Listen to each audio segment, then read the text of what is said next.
If you were going to throw a ball, you wouldn't give lag a second thought. But guess what? You'd use it. And you'd use it throughout the whole body. The whole body would contribute to you lagging and releasing that slingshot action. And you never even give it a second thought. Put this in your hand, and we lose all that lag really early. So what's going on? Because a tennis racket, a table tennis bat, a ball, baseball bat, we put anything in our hands to whack something, and we use lag and we use a sequence. But it's a different story with this fella, because what we do, we start thinking, and we start thinking about hitting a ball, and we lose all sense of the body's sequencing in order to deliver that in the most powerful way. We start going direct with the club head to the ball. And when we do that often enough, that becomes a habit. That becomes a movement we recognise as our golf swing. And then we try and somehow integrate a sequence, and we think, I need to sequence, I need lag. And then we try and somehow manufacture some lag, but it's already there in the system.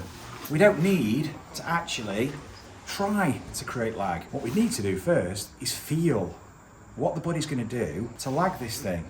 Because why is lag important? Well, it's important because we need the club head to be travelling down, and we want the golf club to accelerate at the right time. So we want to be using our levers to accumulate and transfer that momentum through to that club head for maximum speed at the right time, in a direction that is effective for the shot we want to play, generally with the club travelling away from us. That might result initially in a draw, but that's easily adapted to a fade by just reorientating ourselves around the ball in a way that's recognisable and intentional for a fade. And then the lag that we're using allows us to release the club in the right way for the golf shot. Granted, we need to maybe work on the fades and the draws and develop that feeling, but first of all, we need the raw movements. We need the functional patterns. And it's those functional patterns now that we're going to look at. Because once you start to recognise these and attune yourself to probably extremities that you're going to have to move your body in, then you can start to tap in to lag at the end of the chain. Now, when I say extremities, I don't mean we're trying to potentially introduce a risk of injury. We're just going to use probably more motion, a comfortable motion that you're able to make within your natural ranges. So we're not looking to have to do a stretching program or a strength and conditioning program to achieve this and potentially risk our health. We're going to work comfortably within our ranges, but we're going to explore probably some of those ranges we don't normally use, and that might feel extreme. But we've got to explore it first and understand what this sequence with the body would then produce with the club. So how do we lag? Well, lag is really just the product of the sequence. So that means there's parts of the body that are moving before other parts move. And then that continues throughout the system. And the last thing to react is the club head. And that trails. And then when the body stops, this thing goes. And that's how you throw a ball. You don't continue rotating. You rotate and then you let the end of the chain go. What most of us are doing is we're not moving in a way that's allowing the end of the chain to go at the right time.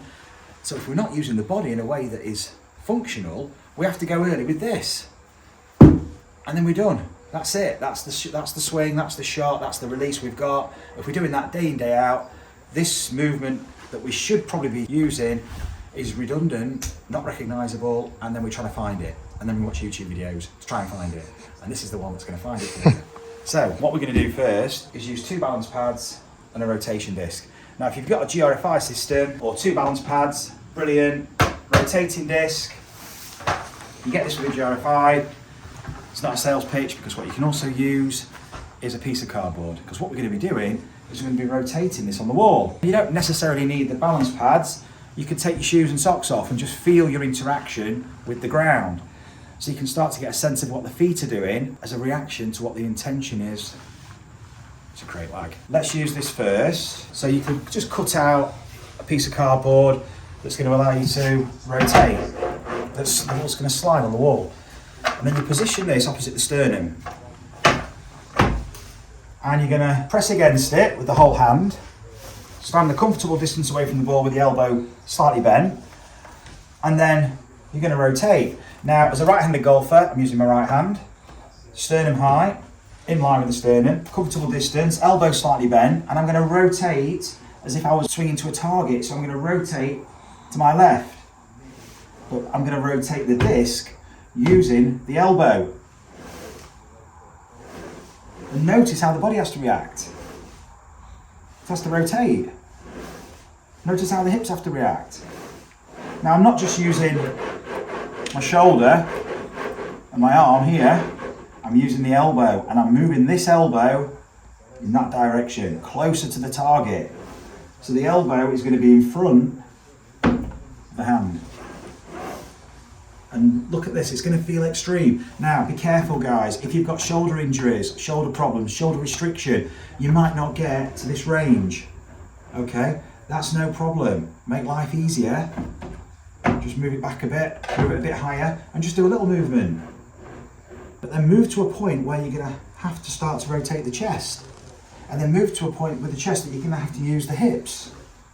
So you're starting to feel a chain. This movement is dependent on the torso, and the torso movement is dependent on the pelvis. And guess what? The feet are moving now, because the pelvis is dependent on the legs and the feet. What we've done is we've just reversed the chain, so we're finding out what needs to move for lag, because this is lag, the club will be here. So we started to recognise all the individual components and how each segment reacts to the previous one to lag the golf club.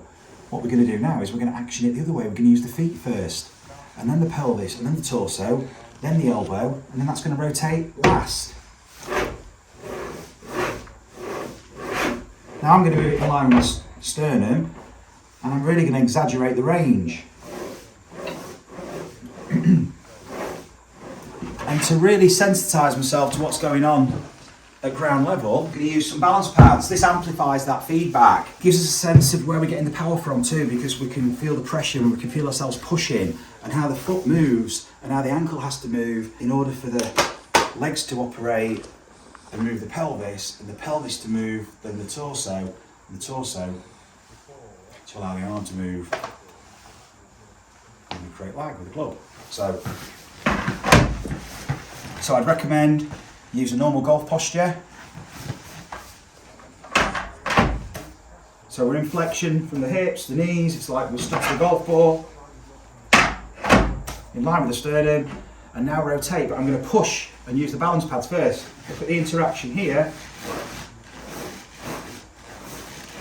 to move the arm to rotate this, but it's coming from the torso, the pelvis and the legs, and the elbow just moves to the target. This rotates as a result.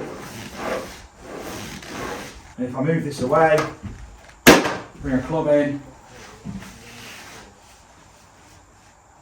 you can see where we are. If I step back, you're going to feel where this place is.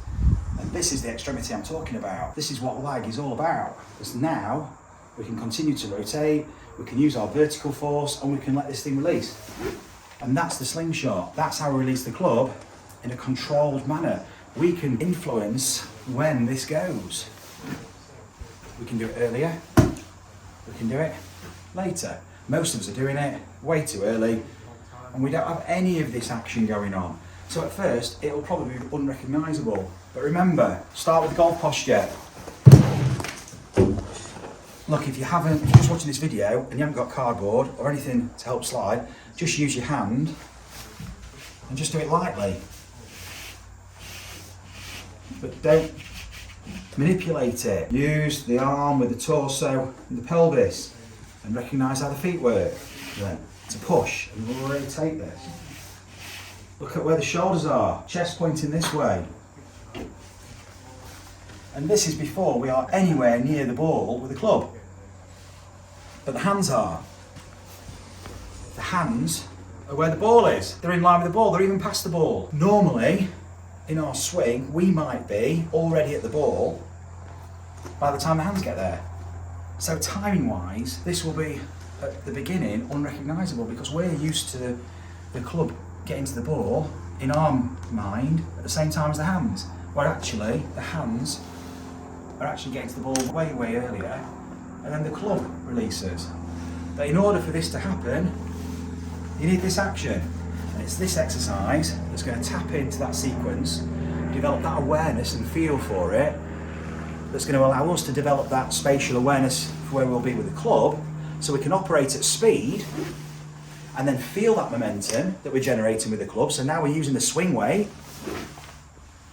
to feel the whole motion